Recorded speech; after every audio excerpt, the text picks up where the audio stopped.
세계 어디를 가도 낯선 이방인에게 떡국 한 그릇을 건네는 나라는 많지 않다. 추운 밤 쓰러진 외국인의 몸을 일으켜 세우고 말도 통하지 않는 이웃을 위해 죽을 끓여주는 이웃. 세계 대부분의 나라에선 개인의 일상이 곧 국가의 무관심과 동의어다.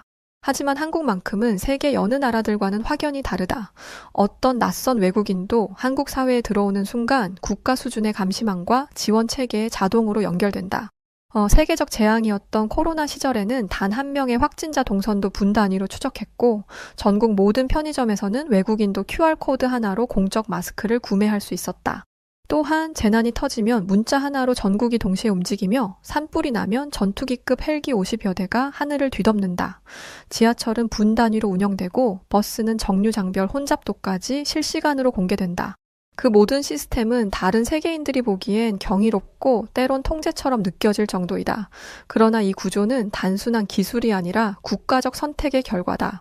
개인과 공동체, 지방과 중앙, 아날로그와 디지털이 무리 없이 연결되는 이 국가는 다른 선진국에겐 설명조차 어려운 한국형 시스템으로 작동한다. 언제나 그랬지만 세계만 모르고 있던 것이다. 한국은 지금도 조용히 세계를 놀라게 하는 중이다. 여기 프랑스의 유명 편집자는 한국의 모두가 함께 움직이는 사회, 모두가 연결된 구조, 이러한 정체불명의 한국만의 특별한 시스템에 경악을 금치 못했다고 하는데요. 과연 그에게 대체 무슨 일이 있던 걸까요? 저는 플로랑 카르티에라고 합니다. 프랑스 파리에서 나고 자랐고 올해로 58살이죠. 30년 세월 동안 출판사에서 편집자로 일을 하며 저는 책을 만드는 사람이었습니다. 매일 아침 혼자 커피를 내리고 책상 앞에 앉아 글을 다듬고 퇴근하면 와인 한 잔에 조용한 클래식 음악을 틀어두는 일상을 30년 넘도록 지켜오던 사람이었죠. 저는 그 누구와도 얽히지 않고 누구에게도 신경 쓰지 않으며 혼자만의 세계를 지켜왔습니다. 사실 전 사람들과 가까워지는 게 좀 어려웠어요. 누군가와 인연을 맺는다는 게 저에겐 항상 버겁고 피곤한 일이었습니다. 그래서 사람들은 저를 고독의 장인이라고 부르곤 했죠. 농담처럼 들리지만 꽤 정확한 표현이기도 했어요. 퇴직 후엔 그 고독을 더 제대로 즐겨볼 생각을 했으니 말입니다. 그런데 우연히 프랑스와 한국 공동 번역 프로젝트에 참여하게 되면서 한국에 가게 되었어요. 서울 중심에서 조금 떨어진 오래된 빌라에서 1년간 머물기로 했고 이런 결정을 한 것은 제 성격 탓이었죠. 서울 중심이라 떨어진 곳이니 조용하고 간섭도 없는 그런 곳이겠지? 한국 문화는 지나치게 친하고 오지랖 부리고 간섭하는 문화인 걸로 알고 있으니 최대한 사람들과 거리를 두고 지내야지 1년 동안. 프랑스에서도 한평생을 혼자 살았기에 한국에서도 그렇게 살고 싶었습니다. 사람들과 얽히지 않고 그저 일만 하다 조용히 돌아가겠다는 계획을 철저하게 세웠어요. 그러나 인생이란 게 참 뜻대로 되지 않았죠. 제가 한국에서 겪은 1년은 제 인생의 가치관을 흔들 만큼 정말 대단한 1년이었습니다. 누구도 제게 말을 걸지 않기를, 더 솔직하게 말하면 제 존재 자체를 모르고 살기를 바라고 있었죠. 그렇게 경계심이 가득했던 첫날부터 조금 낯설게 시작됐습니다. 한참 짐을 풀며 정리를 하고 있던 중 초인종이 울렸죠. 누구지? 올 사람이 없을 텐데. 분명 올 사람이 없기에 경계를 하며 조심스럽게 저는 문을 열었어요. 문 밖에는 나이가 지긋한 한국 아주머니 한 분이 서 계셨습니다. 두 손엔 김이 모락모락 나는 떡국이 담긴 쟁반을 들고 계셨죠. 이렇게 인사를 하네요. 떡국이에요. 이사 첫날이라 정신도 없을 거고 넉넉하게 해서 가져왔어요. 따뜻하게 얼른 드시고 짐 풀어요. 혹시 모르는 거 있거나 도움 필요하면 언제든 말해요. 나는 여기 옆집 살아요. 한국어로 말하는 한국 아주머니의 말보다 저는 표정과 행동에서 놀라움을 금치 못했습니다. 처음 보는 낯선 외국인에게 선의를 당연하다는 듯 베푸는 그 따뜻함의 말이죠. 그러나 결코 제가 원할 리가 없는 부담스러운 선의였습니다. 시작인 건가? 이게 소문으로 듣던 한국식 환대인 건가? 속으로 생각하다 저는 어색한 미소를 지으며 서툰 영어로 말했어요. No, thank you, I have food. 그리고는 황급하게 문을 닫았습니다. 그렇게 제가 싫어하는 간섭, 그리고 타인과 함께하는 그 삶을 피하긴 했지만 뭔지 모르게 마음이 불편하고 괜시레 미안해지기도 했어요. 하지만 전 그런 관계를 전혀 원하지 않았기에 처음부터 아예 확실하게 해두는 것이 좋겠구나 싶었습니다. 낯선 나라 한국, 그리고 이 낯선 동네 서울에서 그저 조용히 있고 싶었을 뿐이죠. 시간이 흘러 그날 오후에는 복도에서 몇몇 이웃들을 마주쳤습니다. 그들은 지나가며 인사를 하고 있었어요. 고개를 끄덕이며 안녕하세요라고 했고 그럴 때마다 전 철저히 무표정하게 고개만 까딱였습니다. 속으로는 계속 이렇게 생각을 했어요. 여긴 왜 이렇게 간섭이 많은 거야? 굳이 볼 때마다 저렇게 인사를 해야 하는 거야? 지인도 아닌데 말이야. 저는 이런 한국식 문화가 너무 불편했습니다. 파리에서는 아파트에서 누가 이사 오든 말든 신경을 안 씁니다. 이웃끼리 이름도 모르고 몇 년을 지내는 게 일반적이죠. 하지만 한국은 전혀 달랐어요. 누군가의 식사가 걱정될 정도로 관심을 갖고 모르는 사람에게도 인사를 건네고 마치 저를 무언가의 일부로 받아들이려는 듯한 느낌을 받기도 했습니다. 그게 너무 낯설고 불편했고 부담스러웠어요. 그렇게 며칠은 무표정한 얼굴로 이웃들을 지나치고 말수를 더 줄이며 오롯이 혼자만의 시간에 집중하려 애썼습니다. 사람들과는 거리를 유지하고 낯선 환경은 그저 일시적인 숙소라 생각하며 그렇게 버텼죠. 그런데 인생이 꼭 고요할 거라 믿고 있을 때 의외의 파도가 친다는 사실을 미처 몰랐습니다. 그날 밤 유난히 기침이 잦아졌어요. 그간 큰일을 겪느라 몸이 많이 피로했기에 그럴 수 있다 생각하며 넘겨버렸습니다. 그러나 점점 목이 따끔거리고 이마에선 식은땀이 흐르기 시작했죠. 왜 이러지? 점점 몸에 힘도 빠지고 열도 좀 많이 나는 것 같은데 병원을 가야 하나? 그런데 병원은 뭐 어떻게 가야 하는 거지? 꼭 당장이라도 쓰러질 것처럼 몸에 점점 힘이 빠지고 시야가 흐릿해지기 시작했습니다. 시간이 갈수록 몸이 점점 무거워졌고 목은 칼칼하고 관절은 욱신거리고 손끝은 얼음처럼 차가웠죠. 바로 그 순간 머리가 새하얘졌습니다. 프랑스였다면 익숙한 약을 꺼내 먹고 따뜻한 차를 끓여 마시며 어떻게든 조치를 취했을 텐데 낯선 땅 한국에서 저는 약 한 알도 먹기가 어려운 상태였죠. 한국인들이 이용한다는 배달앱 같은 것도 저에게는 여전히 미지의 세계였습니다. 그 흔한 치킨 한 마리도 시켜본 적이 없으니 해열제 같은 건 더더욱 엄두가 안 났죠. 게다가 화면 속에 보이는 것은 온통 한국어였고 뭘 아무리 눌러보려 해봐도 거의 풀 수 없는 암호 같은 느낌이었습니다. 결국 저는 관리실에 전화를 걸었지만 늦은 시간이라 그런지 몇 번을 시도했으나 대답은 없었어요. 결국 저는 결심했습니다. 밖으로 나가자. 뭐 편의점이 근처에 있으니 거기라도 가면 무슨 약이라도 먹을 수 있겠지. 우선 나가보자. 그렇게 당장이라도 쓰러질 것 같은 몸을 겨우 이끌고 외투를 꺼내 입고 벽을 짚으며 간신히 문을 열어 밖으로 나왔어요. 계단을 내려가며 숨을 고르고 있었는데 다리가 갑자기 휘청거렸습니다. 그리고는 그대로 의식을 잃고 말았죠. 차가운 바닥에 낯선 땅.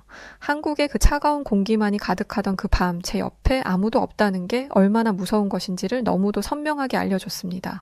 얼마나 시간이 지났는지는 정확히 알 수 없었어요. 눈을 감고 있었던 건지, 정신을 잃었던 건지, 그저 세상이 까맣게 내려앉았다는 느낌만 또렷이 남아 있었습니다.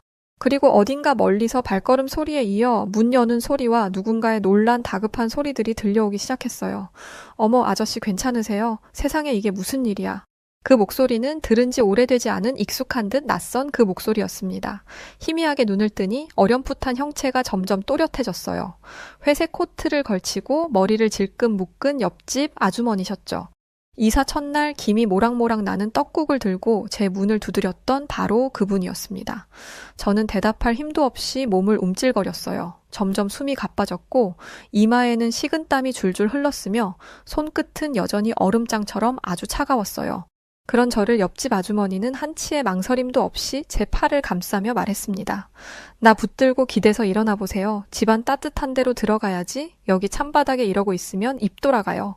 옆집 아주머니는 작은 체구지만 온몸으로 저를 지탱했고 그렇게 마주 잡은 손은 놀랄 만큼 단단하면서도 따뜻했어요. 문득 그런 생각이 들었습니다. 파리에서 누군가가 제 몸을 이렇게 붙잡고 걱정해준 적이 있었나 싶었죠. 계단 위를 비틀거리며 겨우 올라오고 옆집 아주머니의 부축을 받아 방으로 들어왔습니다.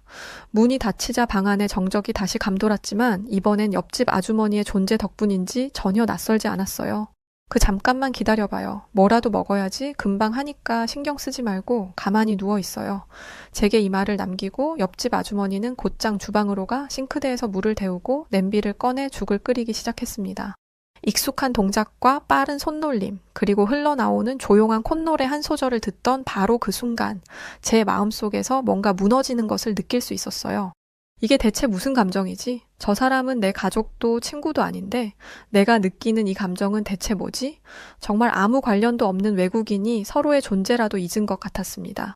옆집 아주머니는 제가 가장 필요할 때 가장 따뜻한 방식으로 다가와준 유일한 사람이었죠. 얼마 후 김이 모락모락 나는 죽 한 그릇과 해열제를 제 앞에 놓으며 말했습니다. 많이 안 좋으셨죠? 죽 드시고 약 먹으세요. 그리고 땀 좀 확 빼면 좋아질 거예요. 한국 아주머니의 한국어는 천천히 또박또박 발음되었고 저는 그 뜻을 다 알 수는 없었지만 그 속에 담긴 정성과 걱정은 굳이 번역되지 않아도 모두 느낄 수 있었습니다. 옆집 아주머니는 자리에 앉더니 조용히 웃으며 말했어요. 우리 한국 사람들은 다 이렇게 살아요. 아저씨 놀랄 거 없어요. 이웃끼리는 다 서로 도우면서 그렇게 살아야지. 이 각박한 세상의 말이에요. 안 그래요? 그리고 외국인이라도 이웃은 이웃이니까. 순간 목이 뜨거워졌습니다. 프랑스에서의 지난 시간들이 제 머릿속을 스쳐 지나갔습니다. 혼자 식탁에 앉아 먹던 수많은 저녁들, 병원을 갈 때도 늘 혼자였고 생일도 명절에도 항상 당연하듯 저는 혼자를 택했던 삶을 살았죠. 그런데 지금 이 낯선 한국 땅에서는 누군가 저를 이유 없이 도와주고 있었습니다. 옆집 아주머니가 내미는 죽 한 그릇이 그 손끝의 온기가 제 삶의 어디에도 없던 무언가를 흔들고 있었어요. 이 순간을 저는 평생 잊지 못할 것 같았어요. 그 밤 문 앞에서 저를 일으켜 세운 옆집 아주머니는 제게 있어 분명 천사 같은 존재였습니다. 아무런 이유도 말도 없이 진실된 마음을 건넨 제 첫 번째 이웃이었죠. 밤새도록 약기운과 땀 속에서 헤매다 잠든 뒤 저는 이른 아침 햇살에 눈을 떴습니다. 머리는 여전히 무겁고 몸은 축축했지만 전날의 낯선 온기 덕분인지 왠지 이상하게 마음 한켠이 따뜻했어요. 그런데 놀랍게도 그날 이후로 제 일상은 아주 미세하게 달라졌습니다. 아직은 많이 낯설었지만 가끔 복도를 지날 때마다 이웃들과 눈이 마주치면 서툰 미소 정도는 흘릴 수 있게 되었어요. 그들은 여전히 먼저 인사를 건넸고 저는 여전히 어색하게 고개를 끄덕일 뿐이었지만 말이죠. 그러던 어느 오후 커튼을 걷고 창밖을 바라보던 제 눈에 밖에서 뛰노는 아이들과 빨랫줄 사이를 분주히 오가는 어르신들이 보였습니다. 작은 평상 위에 둘러앉은 몇몇 주민들이 수박을 나눠 먹으며 웃고 있는 모습도 보였어요. 그 장면이 어찌나 낯설고 이상하게 눈부시던지 그저 멍하니 바라볼 수밖에 없었습니다. 그 순간 문득 오래전 기억 하나가 떠올랐어요. 어릴 적 파리 외곽의 작은 아파트에서 마주친 이웃에게 아버지가 봉주르라 인사하던 기억이었죠. 그 이웃은 아버지의 인사에도 불구하고 아무런 대답도 없이 지나갔고 아버지는 어린 제게 그러셨습니다. 여긴 원래 이런 곳이야. 놀랄 거 없어. 그렇게 저를 바라보던 아버지의 눈빛이 떠올랐어요. 그 이후로 저는 이웃이란 존재에 대한 기대를 접고 살아왔죠. 어릴 때부터 늘 조용히 방해받지 않고 혼자 살아야 한다고 배워왔습니다. 그런 저에게 놀라운 일이 하나 생겼죠. 제 문 앞에 작은 과일 바구니 하나와 짧은 메모 한 장이 있었어요. 쾌유를 빌어요. 302호. 익숙하지 않은 필체였지만 그 짧은 한 문장이 제 가슴에 무겁게 내려앉았습니다. 도대체 언제 누가 이런 거를 걸어둔 거야? 도대체 왜 나한테 이런 걸 그냥 막 주는 거야? 생각해보면 쓰러졌을 때 제 모습을 본 건 옆집 아주머니 뿐이었을 텐데 그게 복도를 타고 다른 집들까지 퍼진 건가 싶었어요. 솔직히 말해 처음엔 불편했습니다. 이렇게까지 관심을 주는 것이 낯설고 불편하면서 조금은 두려웠어요. 나는 프랑스에 있을 땐 정말 누구랑도 엮이지 않았는데 왜 한국은 정말. 그런데 다시 생각을 해보니 쾌유를 빈다는 그 마음에 눈시울이 점점 붉어지기 시작했습니다. 괜찮냐고 아프지 말라고 꼭 말해주는 것 같았거든요. 이웃들의 따뜻한 시선이 생전 처음 받아보는 선물처럼 느껴졌습니다. 마치 오랫동안 잠겨있던 마음의 문틈에 조용히 한 사람씩 다가와 작은 쪽지를 밀어넣는 느낌이었어요. 당신은 혼자가 아니에요. 이웃인 우리가 있잖아요. 우리 이웃끼리 함께 살아요. 꼭 이렇게 말을 해주는 것 같았습니다. 그날 밤 책상 위에 놓인 과일 바구니를 보며 저는 생각에 잠겼습니다. 프랑스에서도 받아본 적이 없는 건데 그걸 한국에 와서 봤다니. 그 순간 가방 안에 넣어두었던 오래된 사진 한 장이 생각났어요. 30년 넘게 꺼내본 적 없었던 사진으로 저희 부모님의 젊은 날의 모습과 어릴 적에 제가 찍힌 흑백 사진이었죠. 조용히 그 사진을 꺼내 벽에 붙였습니다. 그리고 그 사진을 바라보며 아주 작은 소리로 말했어요. 난 왜 늘 혼자였을까? 왜 스스로 외로움의 고독을 자처하며 불쌍한 인생을 산 걸까? 그 말을 입 밖에 꺼내보고서야 알았습니다. 혼자인 걸 선택한 줄 알았지만 사실은 그렇게밖에 살 수 없었다는 것을 말이죠. 누군가 곁에 다가오는 법을 몰랐고 그 따뜻함을 받아들이는 법도 몰랐습니다.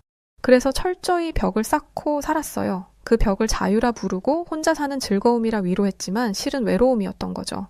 아주 깊고 조용한, 지독하게 고요한 외로움 말입니다. 그날 밤 저는 처음으로 이런 감정을 느꼈어요. 나를 챙겨주는 사람이 있다는 게 이런 기분이구나. 아플 때 곁에 있어주는 사람이 있다는 게 이렇게 위로가 되는구나. 이런 감정을 느끼고 나니 마음가짐도 예전과는 조금 달라지기 시작했습니다. 작은 과일 바구니와 몇 마디 따뜻한 말, 그리고 복도에서의 짧은 눈인사, 그 모든 것이 제 마음속 오래된 고요를 깨우기 시작했어요. 그리고 그 고요 속에서 처음으로 아주 작은 목소리가 들려왔습니다. 나도 누군가에게 뭔가를 해보고 싶은데 그날 이후로 저는 하루에도 몇 번씩 옆집 문 앞을 서성이곤 했어요. 문을 두드릴까 말까, 손을 들었다가 다시 내리고, 겨우 한 발 내디뎠다가 또 돌아오기를 반복했습니다. 그 짧은 거리에 문 앞까지 가는데 이틀이 걸렸죠. 그 모든 게 너무 서툴렀습니다. 하지만 더는 가만히 있을 수 없었고, 꼭 제 스스로 뭔가를 해내고 싶었어요. 생전 처음 누군가에게 고마움이라는 감정을 느꼈고, 그 마음을 전하고 싶다는 욕구가 생겼으니 말이죠. 그래서 저는 작은 종이백 하나를 준비했습니다. 그 안에 떡 몇 개를 넣고 서툰 손글씨로 짧은 메모 한 장을 끼워 넣었습니다. 멜치, 진심으로 감사합니다. Je n'oublierai jamais votre gentillesse. 저는 그 메모를 적는 내내 어떻게 읽힐까 고민했지만 어쩌면 말보다 진심이 먼저 닿기를 바랬던 것 같아요. 그리고 떨리는 손으로 문을 두드렸습니다. 안녕하세요. 이것 떡인데 아주머니께 주고 싶어요. 맛있게 드세요. 감사합니다. 버벅거리며 겨우 제 마음을 전하는 저를 보며 옆집 아주머니는 저를 빤히 바라보셨고 얼굴 가득 웃음을 피우셨습니다. 아이고 아저씨, 이런 건 또 왜 가지고 오셨어요? 내가 아들이 있거든요. 우리 아들이 프랑스에서 지금 혼자 있어서 내가 걱정이 많아요. 리옹인가 그쪽에 있다고 하는데 그 말에 제 가슴이 서늘하게 무너졌어요. 옆집 아주머니의 눈빛 속엔 멀리 있는 아들을 향한 그리움과 제게 투영된 아들의 모습이 동시에 담겨 있었습니다.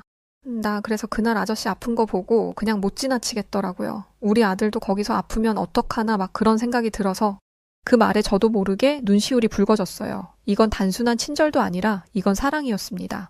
멀리 있는 누군가를 향한 깊은 그리움이 저를 통해 되돌아오는 사랑이었죠. 우리 아들도 꼭 거기서 좋은 이웃 만나서 잘 좀 지내면 좋겠어요. 아저씨처럼요. 옆집 아주머니의 걱정 어린 말에 저는 대답했습니다. Your son will be okay. Someone like you will find him. 그 순간 저희 두 사람은 아무 말도 없이 마주 앉아 조용히 웃었어요. 그리고 옆집 아주머니의 눈가에서 작은 눈물이 흐르기 시작했고 이내 저 역시 따라 눈물이 났습니다. 서로의 언어는 달랐지만 그날의 대화엔 단어보다 훨씬 더 깊은 무언가가 있었어요. 이방인으로 왔지만 그날 저는 처음으로 누군가의 마음 안에 들어갈 수 있구나 라는 것을 느꼈습니다. 그 조그만 떡 한 봉지가 저희 두 사람 사이를 이렇게 가깝게 만들 줄은 정말 상상도 못했어요. 그날 이후 저는 조금씩 문 밖에 따뜻한 이웃들이 거느리고 있는 세상이 궁금해지기 시작했습니다. 그래서 자주 나가기 시작했어요. 이전엔 아무런 의미 없이 지나쳤던 복도였고 빌라 앞의 마당이었지만 이제는 그 공간마다 익숙한 제 이웃들의 얼굴들이 보였습니다. 저를 보고 인사를 해주고 또 짧은 안부를 묻기도 하는 그 속에서 저도 모르게 작게 고개를 끄덕이고 입꼬리를 올리며 스며들고 있는 제 자신을 발견했죠. 그렇게 며칠이 지난 어느 날 옆집 아주머니가 아주 조심스레 저를 불렀습니다. 우리 외국 아저씨 혹시 김장 해보셨어요? 김장이라는 그 단어는 저에겐 생소한 음식 이름이 아니라 그저 뉴스에서 보던 한국의 집단 노동 행사 정도로 알고 있었습니다. 그래서 바로 대답을 했어요. 노노 김장, 퍼스트 타임. 제 대답에 아주머니는 웃으며 말하셨습니다. 그럼 오늘 첫 경험 시켜드릴게요. 외국인 아저씨도 와서 같이 하고 김치 받아가요. 오늘 우리 여기 빌라 앞 마당에서 조그맣게 김장하거든요. 사실 저 말을 듣고 많이 망설였습니다. 생각보다 많은 사람들이 모이는 자리였고 저는 여전히 군중 속에서 어색한 외톨이였으니 말이죠. 하지만 초대라는 말 한마디가 제 마음을 격하게 흔들기 시작했습니다. 그건 단순한 안내가 아니라 당신도 이웃으로서 함께 하자는 초대였고 그 마음이 담겨 있었으니 말이죠. 그래서 저는 함께 하기로 결심했습니다. 빌라 앞 마당에 펼쳐진 파란 천막 아래 이웃들은 삼삼오오 모여 있었어요.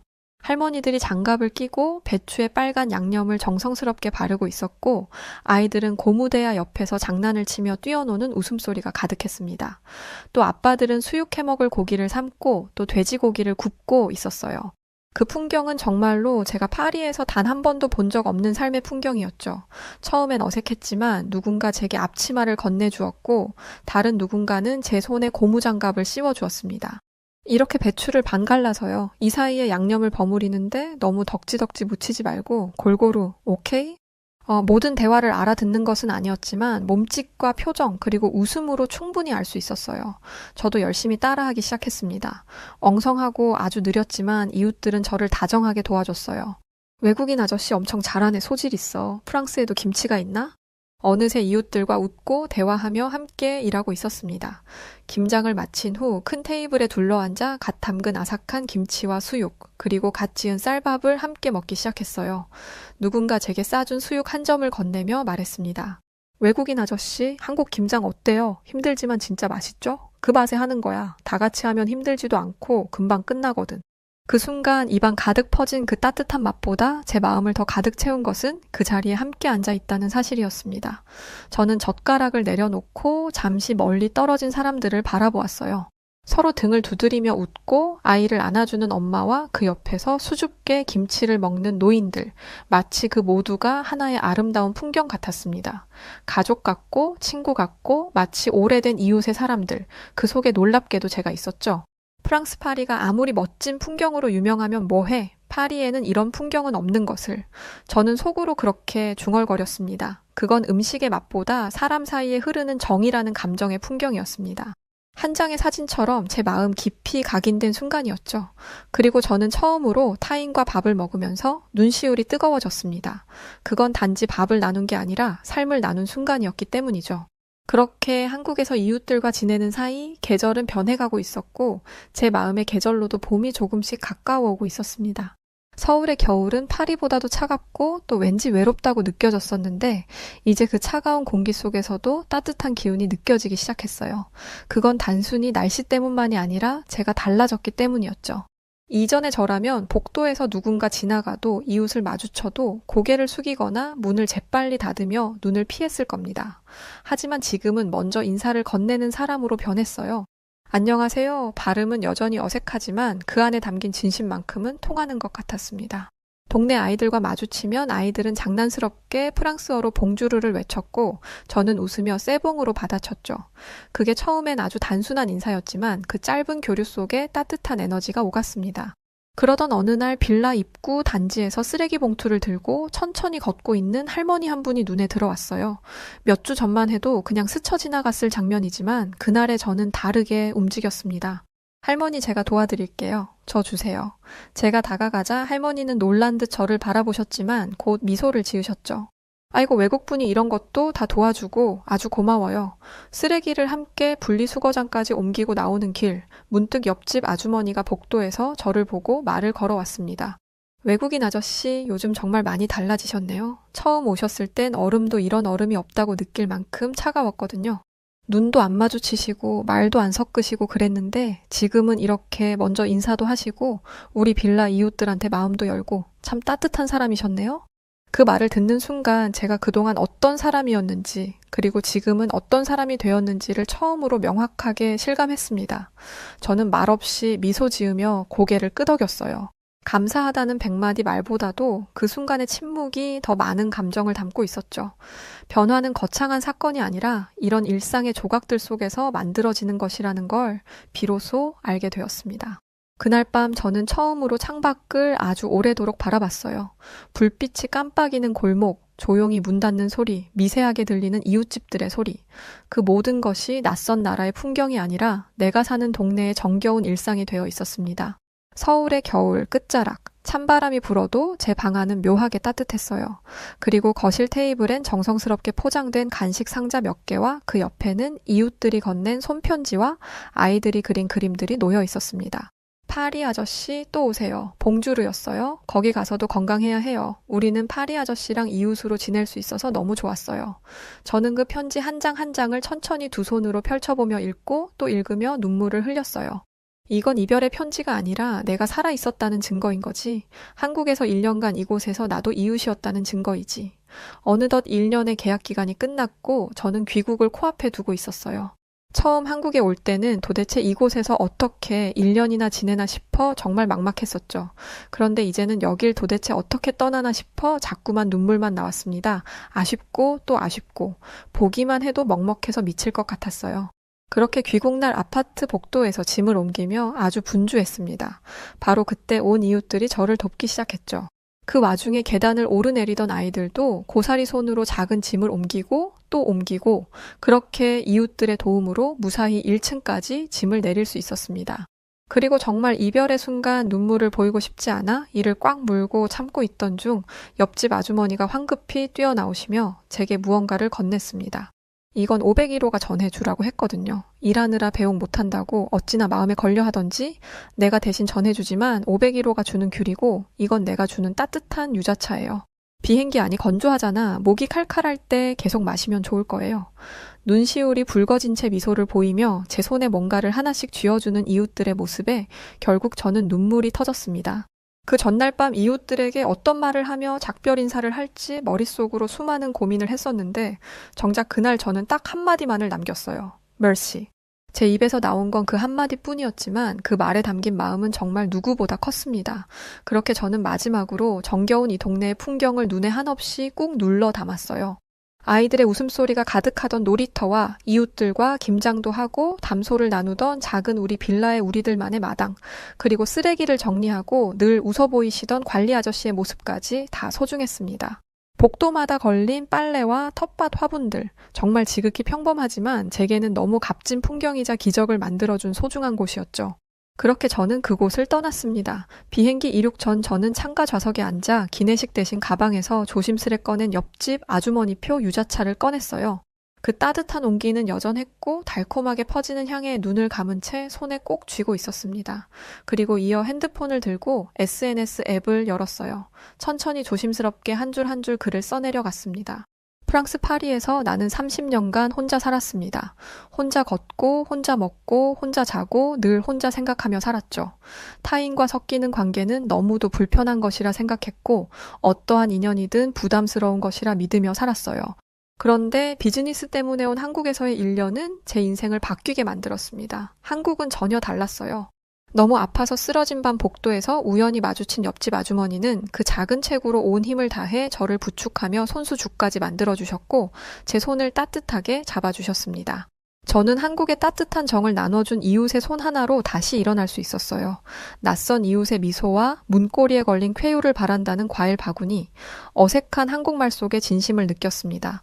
프랑스에선 늘 혼자였지만 한국에서 저는 늘 이웃들과 함께 살았어요. 고맙습니다. 제게 어떻게 살아가야 하는지를 알려주셔서 또 정이 뭔지 사람과의 관계가 왜 중요한지를 알려주셔서요. 한국은 이제부터 제 2번째 고향입니다. 그렇게 저는 SNS에 제 마음을 담은 글을 올렸어요. 이후 파리에 도착한 뒤 정말 놀랐습니다. 1년 전 그대로였죠. 창밖의 거리도, 카페의 음악도, 집 앞 빵집도 정말 모든 게 익숙한 풍경이었어요. 하지만 저는 느낄 수 있었습니다. 변한 건 도시가 아니라 나 자신이야. 이전 같으면 조용히 지나쳤을 옆집 아주머니에게 저는 먼저 고개를 숙여 인사했습니다. Bonjour, comment allez-vous? 그리고 동네 상점에서 직접 바게트를 사고 벤치에 앉아 아이들과 장난을 치는 모습을 멀리서 지켜보곤 했어요. 저는 예전처럼 혼자이긴 했지만 더 이상 고립된 혼자는 아니었습니다. 며칠 후 책상에 앉아 번역 원고를 읽던 중 잠시 손을 멈추고 한국에서 이웃들과 함께 찍은 사진을 봤어요. 김장을 하며 웃고 있는 우리들의 모습과 그리운 옆집 아주머니, 그리고 아이들의 모습, 오랜만에 사진으로 보는 이웃들의 모습에 저는 미소를 짓고 있었습니다. 정말 사무치게 보고 싶다는 감정을 이때 처음으로 느껴보기도 했어요. 저는 그 사진 속에 너무 행복하게 웃고 있는 제 자신을 보며 수많은 감정들이 섞이기 시작했습니다. 그리고 노트북을 켜고 제가 처음으로 직접 쓰는 에세이의 첫 문장을 이렇게 적었어요. 사람은 언제든 바뀔 수 있습니다. 다만 누군가 먼저 따뜻한 손을 내밀어 준다면 한국에서의 1년의 경험으로 사고관 자체가 바뀐 제 정서를 그대로 담아 에세이를 완성시킬 계획입니다. 한국에서의 경험은 단지 특별한 시간이 아니라 제 삶의 전환점이었죠. 전 한국에서 진짜 사람 사이의 온기를 느꼈고 그 여운을 품으며 오늘도 차가운 파리에서 하루하루를 살아가고 있습니다. 긴 글 읽어주셔서 감사합니다. 한국군과 연합훈련이라니 배울 게 뭐가 있겠냐던 20년 경력의 미 해군 특수부대 베테랑들이 한국의 젊은이들에게 무릎을 꿇은 순간이었습니다. 세계 최강 미군의 특수부대 네이비실 출신들조차 경악해하고 말았습니다. 대체 무슨 일이 벌어졌기에 세계 최고라 불리던 미군을 무릎 꿇게 만들었던 것인지 사연 지금 시작하겠습니다. 미 해군 특수부대 네이비실에서 국제연합훈련 조정관이라는 직책을 맡고 있고 저는 제임스 카터라고 합니다. 어릴 때부터 제 안에는 늘 불타오르는 무언가가 있었어요. 제가 태어난 곳은 미국 중서부의 작은 마을이었지만 제 꿈은 그곳을 훨씬 넘어선 세계를 향하고 있었죠. 부모님은 평범한 사람들이었지만 그들의 교육과 가르침은 절대 평범하지 않았어요. 아버지는 정직과 성실을 중요시했어요. 매일 아침 신문을 펼치며 세상 이야기를 전해주시던 아버지의 목소리는 여전히 제 귀에 생생하게 남아있어요. 어머니는 늘 따뜻하고 자상했지만 동시에 냉철한 지혜를 갖고 계셨어요. 제가 넘어질 때마다 제임스, 실패는 끝이 아니야, 시작이야 라고 속삭여주시던 그 말씀이 제 삶의 이정표가 되었죠. 제 성격은 아마 그 두 분의 영향을 고루 받은 것 같아요. 타인을 깊이 이해하려 노력하면서도 필요할 때는 누구보다 단호하게 결정하곤 하죠. 저는 감정적으로 강하면서도 이성적으로 판단할 줄 아는 사람이라는 평가를 들을 때가 많은데 아마도 그것은 제가 겪어온 많은 경험들이 만들어낸 결과라고 생각해요. 학창 시절부터 저는 항상 리더 역할을 맡곤 했어요. 친구들과 프로젝트를 진행하거나 스포츠 경기에 나갈 때 저는 사람들의 의견을 경청하며 방향을 잡아가는 역할을 맡았죠. 그러다 보니 자연스럽게 사람을 이끄는 방법을 배우게 되었어요. 대학에 진학하면서 저는 군인의 길을 선택했어요. 단순히 모험을 즐기고 싶어서가 아니었어요. 제가 가진 성격과 리더십이 최대한 잘 발휘될 수 있는 곳은 바로 군이라는 생각을 했어요. 그래서 세계 최강의 군대인 미합중국 군대에서 제 몸과 마음을 극한까지 밀어붙이며 제가 어디까지 성장할 수 있는지를 알고 싶었어요. 네이비실 훈련은 상상 이상의 고난이었지만 제게는 그것이 곧 삶의 활력이었어요. 찬바람이 뼛속까지 스며드는 새벽 바닷속에서 수백 번의 잠수 훈련을 반복하던 날들, 끝이 보이지 않는 체력 훈련에서 흘린 땀방울들은 저를 한층 더 단단하게 만들어줬죠. 이렇게 성장하는 동안 저는 미군이 세계 최강의 군대라는 자부심을 가지게 되었어요. 우리 미군은 세계 어느 곳에서든 임무를 완수할 수 있는 능력을 갖추고 있고 최첨단 기술과 철저한 훈련, 그리고 풍부한 자원을 바탕으로 우리는 그 어떤 상황에서도 우위를 점할 수 있다고 확신하고 있어요. 하지만 이러한 자부심은 가끔 제 시야를 좁게 만드는 것 같아요. 특히 아시아의 군대와 군인들에 대해서는 무의식적으로 편견을 가지고 있는 제 자신을 발견하곤 해요. 얼마 전 저는 국제훈련에서 한국 군인들과 함께 훈련할 기회가 있었어요. 상부에서 한국과의 훈련은 소중한 기회이기 때문에 장교들 중 지원을 받아서 접수를 한다는 공고가 뜨더군요. 그리고 이상하게도 경쟁률이 2대2를 넘어섰어요. 그들의 모습을 보며 처음엔 속으로 비웃었어요. 저 사람들은 그냥 한국에 놀러 간다는 생각으로 지원하는 거겠지? 하는 생각이 들더군요. 군대에서는 장교들을 위해서 많은 프로그램들이 제공되는데 사실 그 중에서 그냥 예산을 써버리기 위한 외유성 프로그램들도 적지 않거든요. 저는 당연히 한국군에서 배울 게 아무것도 없는데 이렇게 지원을 하는 걸 보니 이 프로그램도 그런 프로그램들 중 하나라고 생각했죠.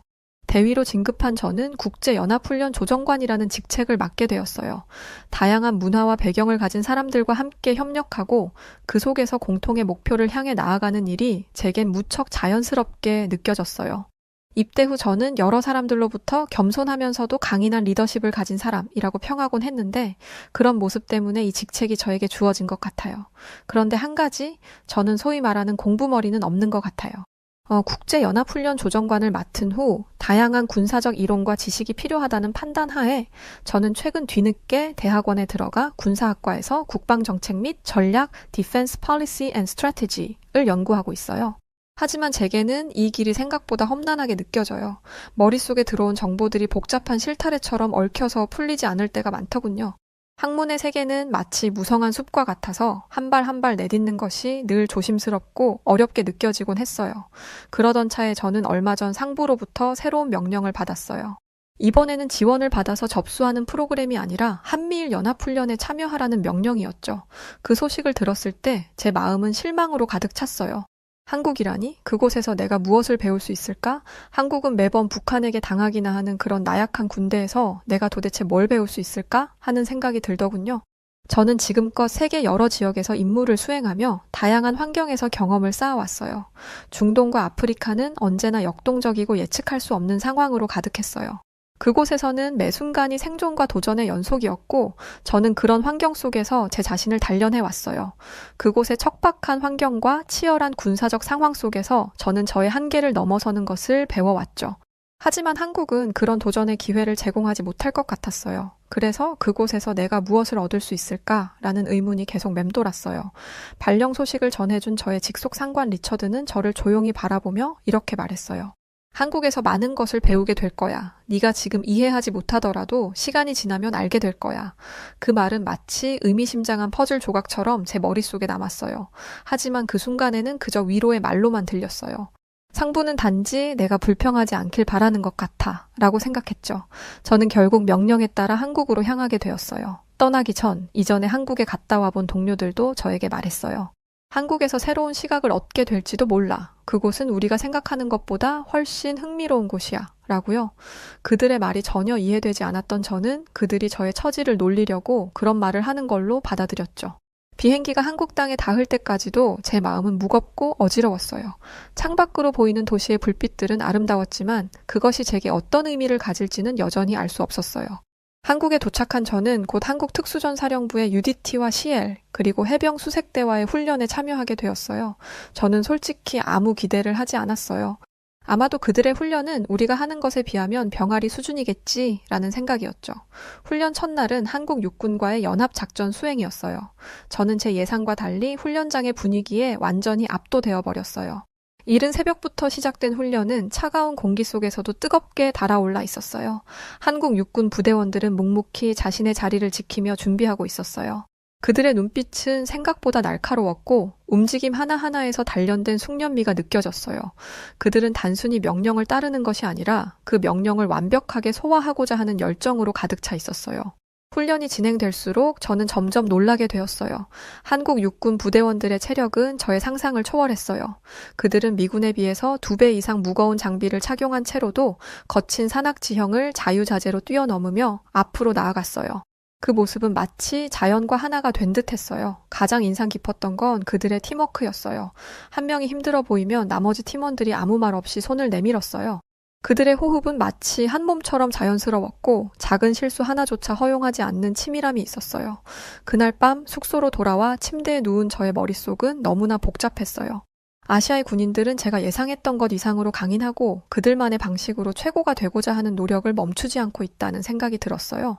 그리고 미국과 아시아의 군사 문화는 분명 다르지만 그 차이는 곧 서로가 서로를 통하여 좋은 것들을 배울 수 있는 좋은 기회라는 점을 새삼스럽게 인식하게 되었어요. 그래서 이번 한미일 연합훈련 기간에 최대한 집중해서 한국 및 일본군과의 훈련에 참여해야겠다는 생각을 하게 되었죠. 다음 날 저희 부대는 일본의 특수부대와 연합작전을 수행하게 되었어요. 어제 한국 육군부대로부터 깊은 인상을 받은 터라 일본 특수부대에 대해서는 더 많은 기대를 품고 있었죠. 일본은 기술적으로 매우 발전한 나라이기 때문에 그들의 군사부대 역시 고도로 정밀하고 효율적일 것이라고 믿었거든요. 특히 이번에는 일반 육군이 아닌 특수정찰부대 SRU와 해상침투부대 SBU와의 훈련이었기 때문에 약간의 흥분까지 느껴졌죠.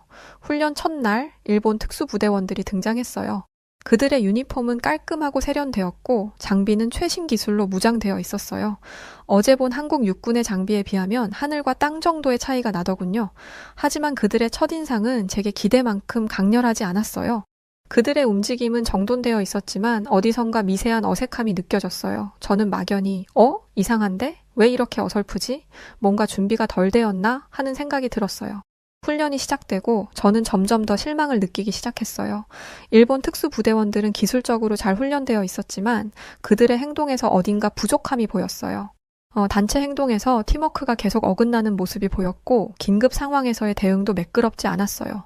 그들의 동작은 마치 기계처럼 정형화되어 있었지만 그 안에 무언가 살아있는 에너지가 부족하다는 느낌이었어요. 훈련 도중 일본 특수부대를 지휘하는 장교 한 명이 저에게 다가와 자신들의 방식에 대해 설명했어요. 그는 우리는 효율성을 중시합니다. 모든 것이 정밀하고 예측 가능해야 합니다. 라고 말했어요. 그의 말은 일리가 있었지만 저는 속으로 예측 가능함이 때로는 위험할 수도 있어요. 실제 상황에서는 예측 불가능한 일이 더 많으니까요. 라고 생각했어요. 일본 특수부대와의 훈련이 끝난 뒤 저는 한국 특수부대원들과의 훈련을 떠올리며 그 차이가 무엇일까 하는 생각을 곰곰이 하게 되었어요. 한국 육군은 단순히 기술이나 체력뿐만 아니라 강인한 정신력과 즉각적인 대응 능력을 갖추고 있다는 생각이 들었어요. 그리고 그 차이는 단순히 훈련 방식의 차이는 아닌 것 같았어요. 아직 정확하게 잘 모르겠지만 무언가 민족성이나 문화와 같은 근본적인 차이라는 느낌이 들었어요. 이 경험은 제게 나름의 깨달음을 안겨줬어요. 군이라는 것은 단순히 발달된 장비나 기술로만 평가할 수 없다는 것을 말이죠. 진정한 강함은 그것을 사용하는 사람들의 태도와 정신에서 나온다는 것을요. 며칠 뒤 저는 한국 특수부대 지원자들의 체력 시험 과정을 직접 관찰할 기회를 가지게 되었어요. 이른 아침 안개가 옅게 깔린 훈련장으로 향하는 길은 조용했지만 제 마음은 묘한 설렘과 기대감으로 가득했어요. 일전에 한국 육군 부대원들의 강인함을 직접 경험했기 때문에 특수부대는 더 훌륭하리라고 생각했죠. 그리고 그것을 직접 확인할 수 있다고 생각하니 가슴이 두근거리더군요. 첫 번째로 관찰한 시험은 무장구보였어요. 지원자들은 머리부터 발끝까지 완전 무장을 한 상태로 험난한 산길을 달려야 했어요. 시작 신호가 떨어지자마자 지원자들은 마치 질주하는 사자처럼 빠르고 민첩하게 출발했어요. 그들의 발걸음은 땅을 단단히 디디며 균형 잡힌 리듬을 만들어냈고 숨소리는 들리지 않을 정도로 조용했어요.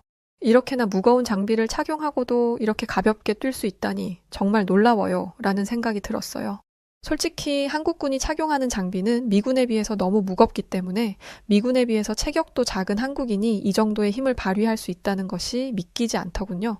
중간 지점에서 한 지원자가 발목을 살짝 접질렸지만 그는 멈추지 않았어요.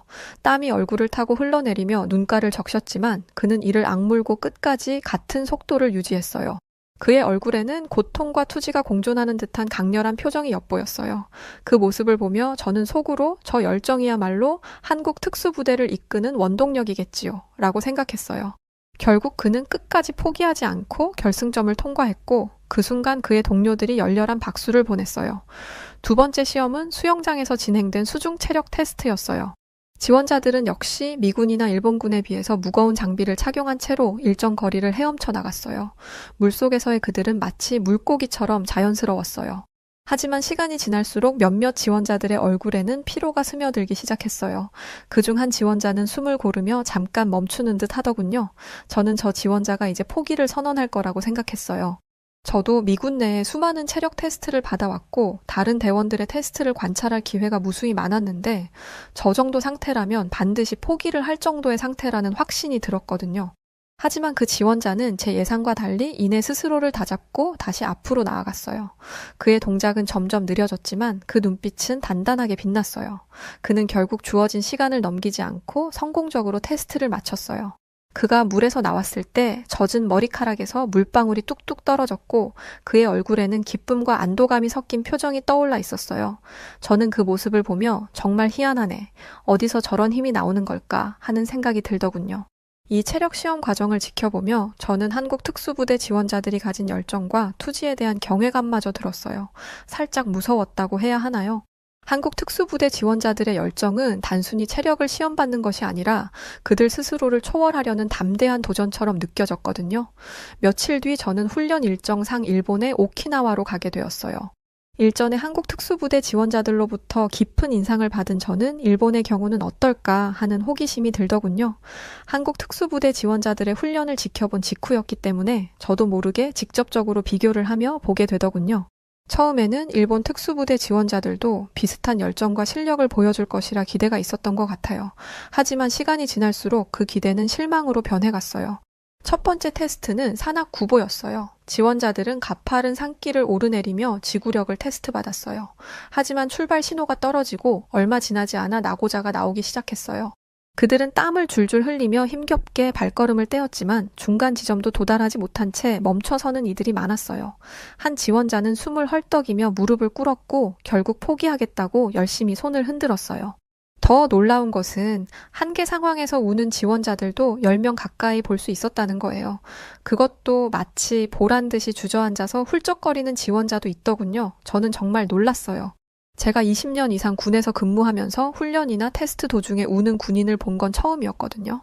그런데 더 충격적이었던 것은 한 명이 포기하자 다른 지원자들 사이에서도 이상한 분위기가 감돌기 시작했다는 거예요. 처음에는 포기자가 나오면 나머지 지원자들이 그를 격려하거나 다시 일으켜 세울 줄 알았어요. 하지만 오히려 반대였어요. 한 명이 포기하는 모습을 보자 주변의 지원자들이 서로 눈치를 보기 시작했어요. 그러더니 마치 도미노가 쓰러지듯 하나둘씩 포기자가 속출했어요. 저도 못하겠어요.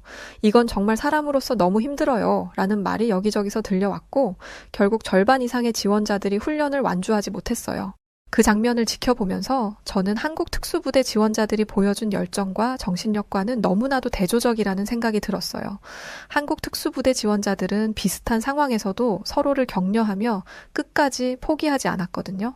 한 번은 가파른 언덕을 오르는 훈련에서 한 지원자가 뒤처지기 시작했어요. 그때 그의 옆에 있던 동료가 손을 내밀며 이렇게 말했어요. 조금만 더 힘내자! 라고 말했고 그 말에 힘을 얻은 지원자는 이를 악물고 다시 속도를 내기 시작했고 결국 둘은 함께 정상에 도달하더군요. 수중 훈련에서도 이런 모습은 흔히 볼 수 있었어요. 한 지원자가 체력 소진으로 인해 잠시 멈칫했을 때 주변에 있던 동료들이 거친 물살을 가르며 즉시 그의 옆으로 다가가서 괜찮냐고 물으며 할 수 있다고 격려와 응원을 아끼지 않더군요. 그들의 목소리는 단순한 위로를 넘어 진심으로 서로를 믿고 있다는 것이 느껴졌어요. 결국 그 지원자는 다시 힘을 내어 끝까지 테스트를 마칠 수 있었고 그 과정에서 동료들과의 유대감은 더욱 강해졌다는 것이 한눈에도 느껴졌어요. 이러한 장면들은 단순히 훈련의 한 부분이 아니었어요. 그것은 한국의 젊은이들이 가진 정신력과 동료애를 보여주는 강력한 증거였어요. 그들은 다른 젊은이들을 자신을 가로막는 경쟁자가 아니라 함께 목표를 이루기 위한 피를 나눈 형제처럼 서로를 대하고 있었어요. 저는 그들의 모습을 보며 깊은 감명을 받았고 진정한 강함은 신체적인 능력을 넘어 정신력과 팀워크에서 비롯된다는 사실을 다시금 깨달았어요. 두 번째 시험은 물속에서의 체력 테스트였어요. 일본 지원자들은 일정 거리를 헤엄치고 물속에서 생존 기술을 보여주어야 했어요. 그러나 시작부터 그들의 움직임은 불안정했어요. 수영 실력이 뛰어난 이들이 드물었고 몇몇은 물속에서 방향을 잃고 허우적거리는 모습이었어요. 한 지원자는 도저히 못 견디겠다는 표정으로 물 밖으로 나오더니 또 주저앉아서 훌쩍거리며 울기 시작하더군요. 저는 일본 지원자들은 왠지 적응력이나 강인함이 턱없이 부족하고 그건 무언가 정신적인 부분에서 나온 게 아닌가 하는 생각이 들더군요. 특수부대 지원자들답게 겉으로 보기엔 다들 체격도 건장하고 좋았거든요. 그런데 그중 한 지원자는 훈련 중간에 갑자기 장비를 벗어던지고 뛰쳐나갔어요. 그는 숨을 헐떡이며 고개를 절레절레 흔들고는 도저히 못하겠습니다. 그냥 집에 가고 싶어요. 라고 외쳤어요. 그 장면은 훈련장에 있던 모든 사람들에게 충격을 주었어요. 한 지도관이 어린아이 달래듯이 그를 설득하려 했지만 그는 끝내 훈련장으로 돌아오지 않았어요. 저는 그 모습을 보며 이건 단순히 체력의 문제가 아니라 정신력의 차이일지도 몰라 라는 생각이 들었어요. 일본 지원자들 사이에서 보이는 이러한 태도는 경쟁률이 낮아진 결과로 나타난 부정적인 영향 중 하나라고 느껴졌어요. 강인한 정신력과 도전 정신이 없다면 아무리 좋은 체격과 기술이 있더라도 특수부대의 일원이 되기에는 부족하다는 걸 다시금 깨닫게 되었어요. 저는 그날의 경험을 다시 곱씹으며 한국과 일본 특수부대 지원자들 사이의 차이를 생각해 보았어요.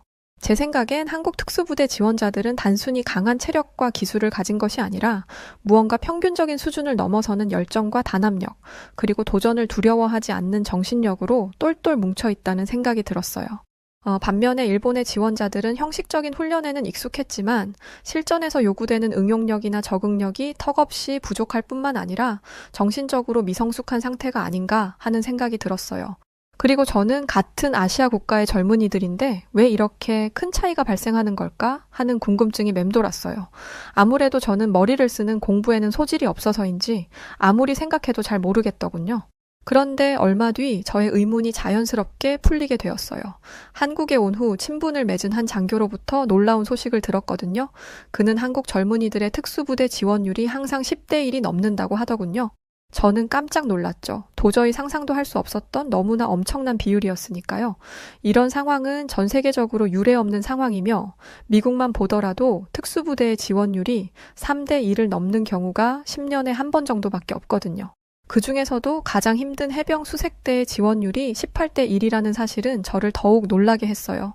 뿐만 아니라 과거에는 지원율이 30대 1에 달했다고 하더군요. 이어서 그는 요즘은 지원율이 예전보다 많이 낮아진 편입니다. 인구가 줄어들고 대부분 가정에서 자녀를 한 명만 낳다 보니 부모님들이 자녀가 위험한 직업을 선택하는 것을 꺼려하시죠. 라고 말하더군요.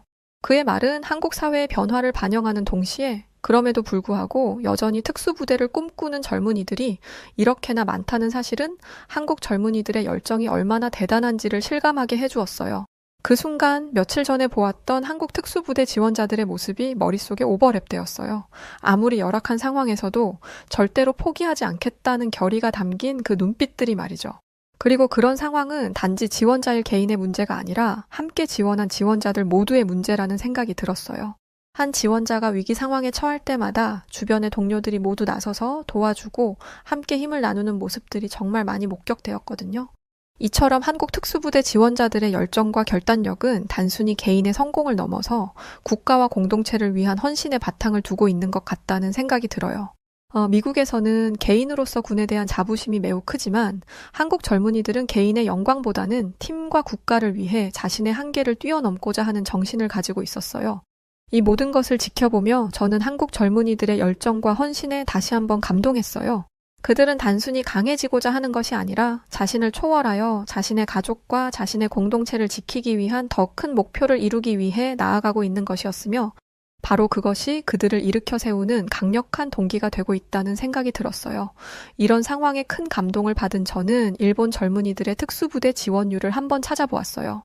한국과는 너무나 대조적으로 일본의 특수부대 지원율은 많을 때조차 2대 1에 불과하고 지원자가 미달되는 경우도 적지 않다는 사실을 알게 되었어요. 이 두 나라의 차이는 단순한 숫자의 문제가 아니었어요. 그것은 두 나라의 문화와 민족성에서 비롯된 깊은 차이를 반영하고 있는 것 같았어요. 관련 자료를 찾아보니 일본의 경우 안정적인 사회 구조와 개인의 안락함을 중시하는 문화가 특수부대 지원율에도 영향을 미친다고 나오더군요. 하지만 그런 안정에 대한 추구는 필연적으로 도전 정신을 약화시키고 공동체를 위해 희생하려는 마음을 희미하게 만드는 것 같다는 생각이 들더군요. 미국으로 돌아온 저는 여전히 한국과 일본에서의 경험을 곰곰이 되돌아보았어요.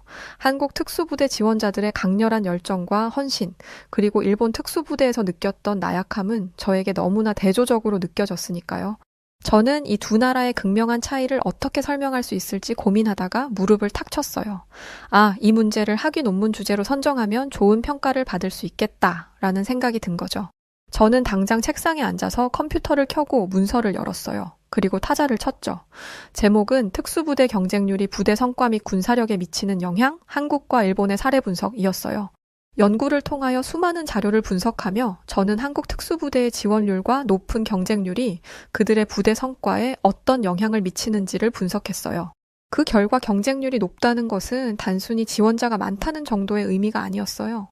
한 사회의 젊은이들이 특수부대에 얼마나 열정을 가지고 헌신하고자 하는지는 그 사회가 가진 역동성과 발전 가능성뿐만 아니라 구체적으로는 부대의 성과에도 직접적인 영향을 미친다는 사실을 알게 되었어요.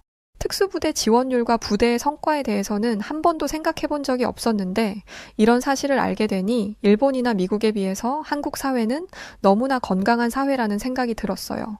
예를 들어서 한국의 제707 특수임무단의 사례가 대표적이죠. 이 부대는 대한민국 육군의 정예 특수부대로 1974년 창설 이후 국내외에서 다양한 고위험 임무를 성공적으로 수행하며 대한민국 최정예 부대라는 명성을 얻은 부대예요. 외적으로 보이는 그들의 이러한 성공 뒤에는 엄격한 선발 과정과 높은 경쟁률이 있었어요. 더 인상적인 것은 이런 경쟁률은 단순히 우수한 인재를 걸러내는데 그치지 않는다는 점이었어요. 이러한 경쟁률을 돌파하고 입대한 부대원들이 자신의 역할에 엄청난 자부심을 가지고 임무를 완수하게 하는 동력을 가지게 되는 것이었어요. 또 한국 특수전사령부의 선발 과정도 대표적인 사례죠. 이곳에서는 지원 자격과 검증 과정을 엄격히 관리하며 다양한 특수작전을 수행할 수 있는 전문성을 배양하고 있었는데 이들은 단순히 체력이나 기술만으로 지원자들을 평가하는 것이 아니라 지원자들의 정신력과 헌신도 중요한 평가 기준으로 삼고 있었어요. 그럼에도 불구하고 굉장한 경쟁률을 기록하고 있다는 거예요. 그러니까 지원자들은 애시당초 자기만 뛰어나야 되는 것이 아니라 팀의 성적이 중요하다는 것을 잘 알면서도 자발적으로 지원한다는 거였죠. 그러니까 한국의 젊은이들은 지원 전부터 팀을 위한 헌신이라는 덕목을 자신도 모르는 사이 가슴 깊이 가지고 있고 그것이 강한 동기가 되어 오히려 특수부대에 더 많은 지원을 하게 된다는 사실이죠. 솔직히 미국에서 나고 자란 제 입장에서는 이런 한국 젊은이들의 정신이 잘 이해되지 않았어요. 저라면 도저히 그런 부담을 안으면서까지 지원을 하지 않았을 것 같거든요. 저 역시 네이비실에 지원할 때 저 자신의 체력이나 정신력에 대한 믿음이 있었고 나는 잘 할 수 있고 더 나아가 나만 잘해서 통과하면 된다는 생각을 했지. 내가 팀의 일원으로서 팀과 함께 역량을 발휘해야 한다는 생각은 전혀 한 적이 없거든요. 반면 일본 자위대의 경우 일반군은 물론 특수부대 지원율이 낮아지면서 경쟁이 느슨해지고 이는 곧 부대의 정신력과 단합력에도 영향을 미치고 그것은 결국 부대 성과에 있어서 악영향을 미친다는 사실을 알게 되었어요. 한 예로 지난 2020년에 일본 자위대의 특수작전부대가 국제연합훈련에서 미군과 협력작전을 수행하던 중 예측하지 못한 환경 변화에 제대로 대응하지 못해 작전이 실패로 끝난 사례가 있었어요. 당시 일본 부대는 험준한 지형에서 기동작전을 펼쳐야 했지만 체력 부족과 불완전한 팀워크로 인해 목표 지점에 제 시간에 도달하지 못했죠. 이러한 사례들은 일본의 특수부대가 지원율 저하로 인해 경쟁이 약화되고 이로 인해 부대원들의 역량과 단합력이 저하되고 있음을 보여줬어요. 이 역시 한 나라에서 그 나라 젊은이들의 지원자의 숫자가 부대 성과에 실질적인 영향을 미친다는 분명한 증거로 나타나고 있는 거죠. 이처럼 한국에서의 경험을 바탕으로 보고서를 작성하면서 저는 한국 젊은이들의 우수성에 대해 깊이 감탄하지 않을 수 없었어요. 한국에서 보낸 시간 동안 저는 단순히 군사적 기술 이상의 것들을 배웠어요. 한국 젊은이들의 열정과 헌신, 그리고 나라를 위한 사명감은 명확한 숫자로 증명되고 있었으니까요. 한국이 지금 노령화가 빠르게 진행되고는 있지만 이런 젊은이들이 있는 한 앞으로도 꾸준하고 안정적으로 발전해 나가리라는 확신까지 들었어요. 한국에서의 시간을 정리하며 저는 이 나라의 젊은이들이 앞으로도 그들의 열정과 헌신으로 더 큰 성과를 만들어낼 것이라고 믿어 의심치 않아요. 그들의 이야기는 단순히 과거의 기록이 아니라 앞으로도 계속될 위대한 여정이 될 것임을 확신해요. 이 모든 것들을 배우고 느끼게 해준 한국에 대해 깊이 감사하며 특히 한국 젊은이들의 건투를 빌며 이 사연을 마칩니다. 네, 오늘 이야기 여기까지입니다. 사연 어떻게 들으셨나요? 사연이 재미있으셨다면 구독과 좋아요 부탁드립니다. 그럼 지금까지 사연을 전해드린 여우튜브 송은지였고요. 영상 봐주신 모든 분들 고맙습니다. 그리고 늘 감사드리고 사랑합니다. 당신만의 여우튜브